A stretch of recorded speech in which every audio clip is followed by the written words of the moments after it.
Всем привет, ребятки, меня зовут Ирина, и в этом видео я откровенно и честно расскажу о тех минусах в Канаде, а, собственно, в Калгари, которые я обнаружила за 2 года жизни тут. Посмотрите, на какой красивой локации я нахожусь. Это мой фотодень. Собственно говоря, у нас невероятно красивая осень.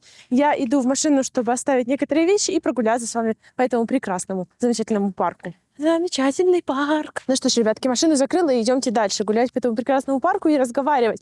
Хотелось бы начать с того, что я считаю, что Канада — это прекрасная страна, Калгари — замечательный город, но мы живем в реальном мире, а не в игре, не в каком-то сериале с хорошим, прекрасным концом и так далее. Мы живем вот тут, и здесь всегда есть минусы. И я откровенно говорю, что я хочу и показываю на своем YouTube, да, на своем канале именно вот то, что есть на самом деле, а именно минусы и плюсы, какие они и есть. И первый минус, который я обнаружила тут, это работа, а именно ее отсутствие, а именно отсутствие рабочих мест. И знаете, это большая проблема для многих, и очень много людей на это жалуются. Я была искренне удивлена, что в Канаде будет что-то такое, как отсутствие возможности работать. До сих пор разбираюсь, как это все работает, потому что, вы знаете, возможно, что Альберта, да, и само Калгари — это город нефти и вообще столица нефти, да, в Канаде. Поэтому здесь многие такие факторы, даже работа,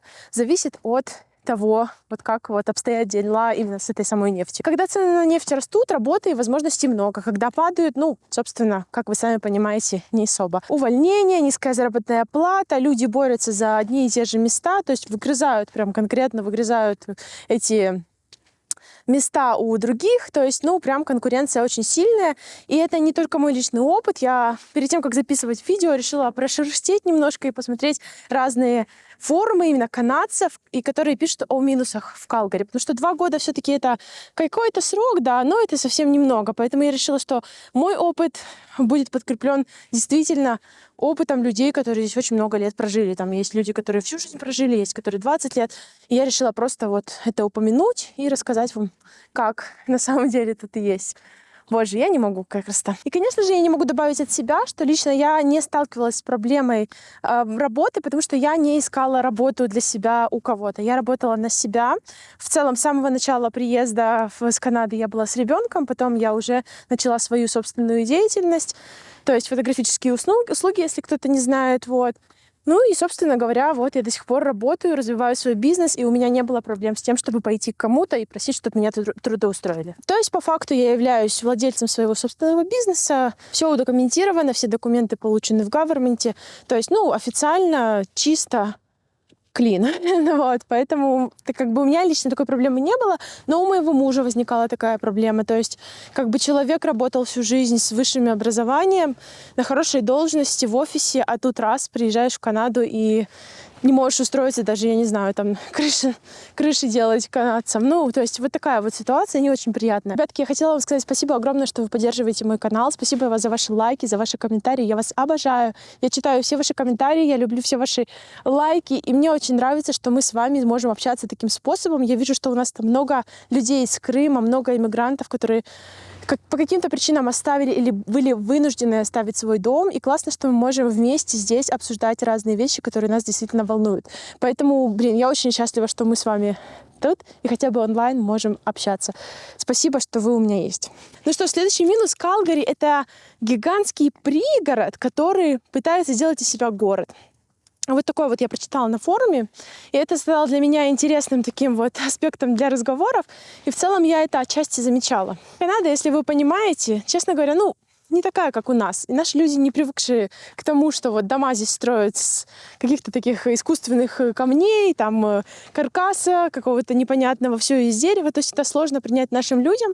И именно вот это вот отсутствие чего-то такого большого, настоящего, да, потому что вот эти искусственные домики, они, конечно, выглядят немного симпатично, но все же ты, когда ходишь и вспоминаешь, я не знаю, там какую-то даже Польшу или просто какие-то наши места, где достаточно красиво, где можно пройтись, посмотреть, порадоваться, вот этого тут нет. И, к сожалению, вот такая ситуация наблюдается все это время, потому что мы не должны забывать, что вообще Канада сама по себе страна молодая, да, а также, конечно же, Калгари. Посмотрите, сколько ему вообще там лет. сколько лет, 100 лет назад только началось что-то здесь такое происходить, какие-то движения. Поэтому неудивительно отчасти. Здесь нет какой-то такой большой истории.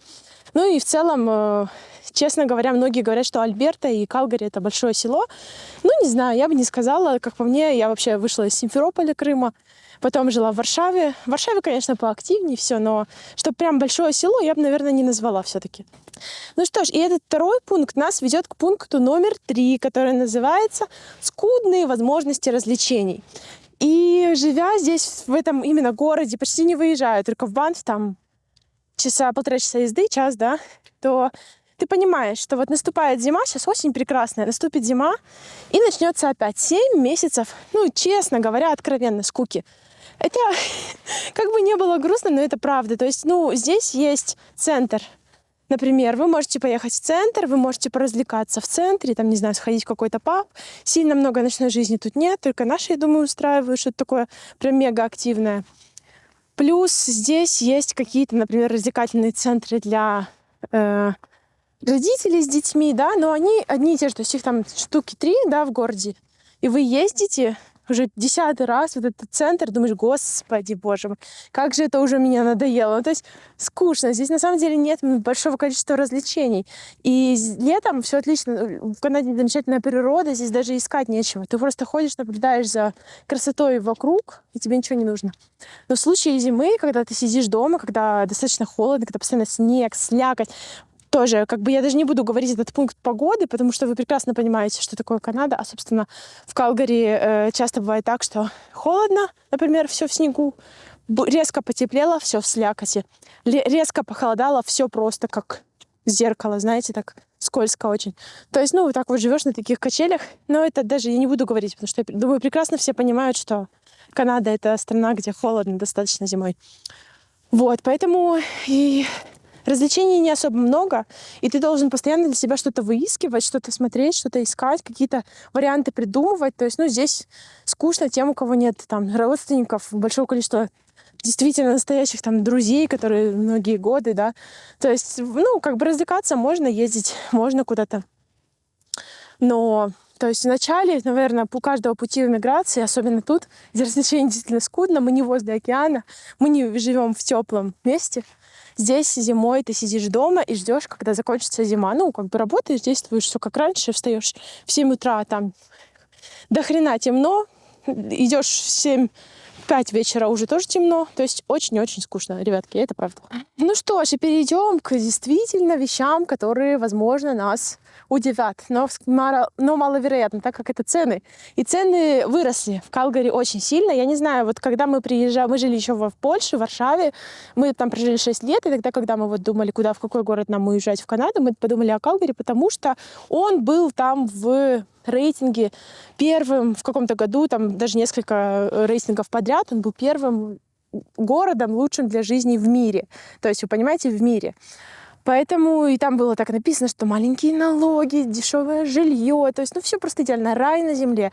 И мы не одни такие вот это вот почитали и решили приехать. Таких у нас оказалось очень много. И все это поспособствовало тому, что сейчас Калгари город, который просто, ну, честно говоря, подняли цены на жилье на 1000, может, долларов. Ну, то есть, вы понимаете, мы могли приехать там, тогда, когда мы приезжали еще вот одни из первых 2 года назад, мы приехали и там смогли снимать за 1200 какое-то жилье, квартиру более-менее нормальную. То есть, да. Сейчас уже 2500. Ну, то есть, чтобы такое что-то нормальное снять, ну ладно, однокомнатную за 1800, да, можно найти, за 1900. Ну, то есть, реально дорого. Подорожало очень сильно двухкомнатные, вообще 2+. То есть тяжело найти что-то нормальное. Цены повысились на все, цены на бензин тоже. Как бы вроде бы казалось, это и недорого, да, но так смотришь, например, заправляешь машину каждую неделю по $100. Посчитайте, $400 в месяц на одну машину. А если машины 2 в семье? Ну, то есть как бы все равно это бьет по карману. И, конечно же, плюс еда, которая выходит у многих там $800 000, потому что, ну, как бы, что еще делать, если нет никого, грустно, скучно, то еще нужно ходить, кушать и покупать. Вот в целом много здесь иммигрантов, многие борются вот с этими проблемами, и что они делают? Они ходят тратить деньги на еду, ходят тратить деньги на покупки. Вот это такие вот развлечения и способ избавиться от этой вот иммигрантской депрессии, я не знаю, состояние иммигранта, как это можно назвать. Я думаю, кто переезжал, понимают, о чем я говорю. Поэтому да, вот цены выросли действительно очень сильно, и мы это обнаружили, и мы это заметили. Мы стали больше зарабатывать, но и тратить стали намного-намного больше, что в целом логично, но с другой стороны, как бы если бы не было также такой инфляции, то, возможно, и не было таких больших растрат.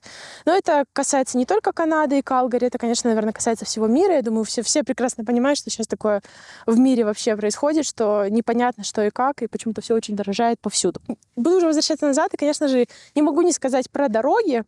Вот, это, наверное, такой один из таких пунктов, которые мне стали очень заметны после того, как я прожила здесь несколько лет, после того, как я начала ездить на машине, а именно дороги. Дороги в Канаде неожиданно не такие, какие в Европе для меня. Возможно, это глупо ожидать было что-то подобного. Это другая страна, другие какие-то правила, другие возможности. Поэтому я ожидала, что будет вот так вот все идеально, знаете, как едете, и там ничего не слышно, ни одного какого-то поломчика, ни одного пупырышки, чтобы проехал, там все идеально, там в Германию выйдешь, там вообще никаких проблем нет, ты даже не слышишь, как ты там едешь даже на каком-то карче.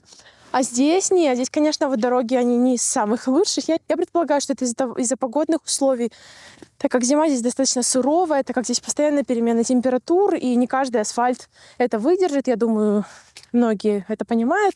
Вот. Но все же вот такой вот минус есть, конечно же, не идеально. То есть, понятно, что оно нигде не идеально, но все же вот в европейские, наверное, дороги, трассы, то они какие-то более вот улучшенные, да, модернизированные или просто более устойчивые, да, или стойкие. В общем, вот такой вот маленький минусочек. Еще раз говорю, что это мнение исключительно субъективное. Я обожаю Канаду, но я честный человек. Я считаю, что нужно обязательно говорить как есть. Вот есть какие-то определенные минусы. Я, как человек, который ведет свой YouTube-канал, как человек, который говорит что-то на публику, считаю, что я должна искренне поделиться с людьми, которые, возможно, даже сюда собираются переехать. Я бы очень хотела посмотреть такое видео до того, как я бы сюда переезжала. То есть у меня были какие-то, возможно, другие мнения, да, и другие понимания ситуации, в которой я бы находилась. Спасибо вам огромное, что вы были со мной. Спасибо, что посмотрели это видео. Я была счастлива прогуляться по этой канадской красоте, этой природе. Вот, я возвращаюсь обратно. У меня уже скоро подъедет клиентка, точнее, семья клиентов. Вот, а вам я желаю прекрасного дня, вечера или ночи. Вот, и до скорых встреч, до нового видео. Пока, ребятки.